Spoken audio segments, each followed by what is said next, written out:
The book of meditator का ये सूत्र कहता है, मेडिटेटर डज नॉट एक्ट कैप्रिशियसली, अर्थात जो ध्यानी है वो एक सनक भरा चंचलता वाला व्यवहार नहीं करता।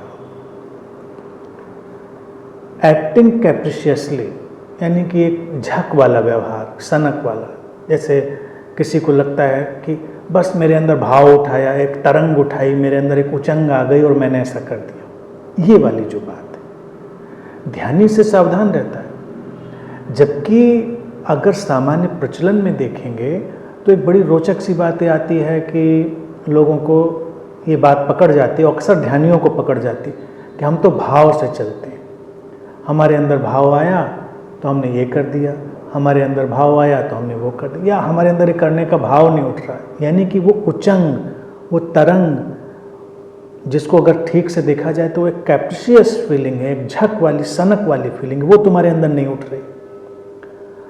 अब ध्यानी ऐसे नहीं चलता। ध्यानी तो एक सधा हुआ, ठहरा हुआ व्यवहार करता है। वो जो कुछ भी करता है बहुत सचेतन होकर करेगा। यूँ नहीं कि बस बैठे थे एकदम झक आई और हम कुछ कर बैठे, कोई हमारे अंदर तरंग उठ गई, चंचलता उठ गई। अब इसका जो प्रतिबिंब है ध्यानी के अंदर, वो ये है कि उसके मन के अंदर भी वही चंचलता है, वही अस्थिरता है, और अब वो ध्यान के माध्यम से उसको ढक ले रहा है और कर वही रहा है जो पहले कर रहा था। यानी कि तुम कह सकते हो मेरा करने का मन नहीं कर रहा, मुझे ये भाव नहीं आ रहा, या अचानक मुझे ये भाव उठ गया कि मैं ऐसा करूँगा, मुझे अचानक ये तरंग पकड़ गई। तो यही सही अगर बात कही जाए तो यही होगा कि ये तुम्हारे अंदर एक झक उठ रही है, एक सनक उठ रही है। ऐसा क्यों करना है? सचेतन होकर करो, एक बुद्धिमत्तापूर्ण, प्रज्ञापूर्ण ढंग से अपने व्यवहार को करो। जरूरत भी क्या है?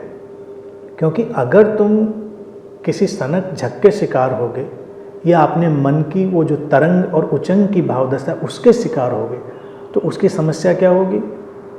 ठीक वक्त पर ठीक काम कर नहीं पाओगे।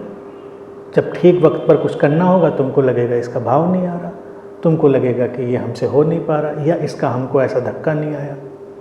और कभी तुम वो कर बैठोगे जिसकी ज़रूरत नहीं थी या समय नहीं उचित था। तो इसके लिए बेहतर है जो क्षण तुमसे जो मांग करता है, जो आवश्यकता उपस्थित होती है, उस पर ठीक ठीक काम किया जाए और पूरी जो अंदर से आती हुई हमारी शक्ति है उसको उसमें डाला जाए अपने कृत्य में। और उस ढंग से अगर ध्यानी जीने लगता है, कैप्रिशियस एक्ट बंद कर देता है, एक सनकपूर्ण मन चले मनमौजी ढंग बंद कर देता है, तो वो देखता है कि अपार संभावना है और उसके भीतर अपार क्षमता है, अपार प्रतिभा है। वो जीवन को बड़ा रूप दे सकता है। क्योंकि अगर तुम अपने मनमौजीपन से चलोगे, ये सब अनुवाद है कैप्रिशियस के, झक, सनक, मनमौजीपन या चंचलता, तो तुम जीवन में कहाँ कितना कुछ कर पाओगे? तुमको लगेगा ऐसा तुम्हारे अंदर से आया नहीं। लेकिन जब तुम ठहर कर कुछ करने की तरफ आगे बढ़ोगे, तुम देखोगे बहुत बहुत कुछ तुमसे हो पा रहा है, बहुत सुंदर हो पा रहा है, बहुत अच्छा हो पा रहा है। ये जो जीवन शैली है, छोटी सी बात की एक ठहरी हुई सचेतन जीवन शैली, जहाँ पर तुम उस क्षण के लिए ही अपना काम करते, उस क्षण पर ही तुम अपनी प्रतिक्रिया देते हो, ये बहुत सुंदर बना देता है जीवन को। तो हर ध्यानी को, हर साधक को इस बात का ध्यान रखना है कि मनमौजीपन, सनक से भरा व्यवहार, कैप्रिशियस बिहेवियर, उससे बचना है। ठहरा हुआ, सधा हुआ, सचेतन व्यवहार करना।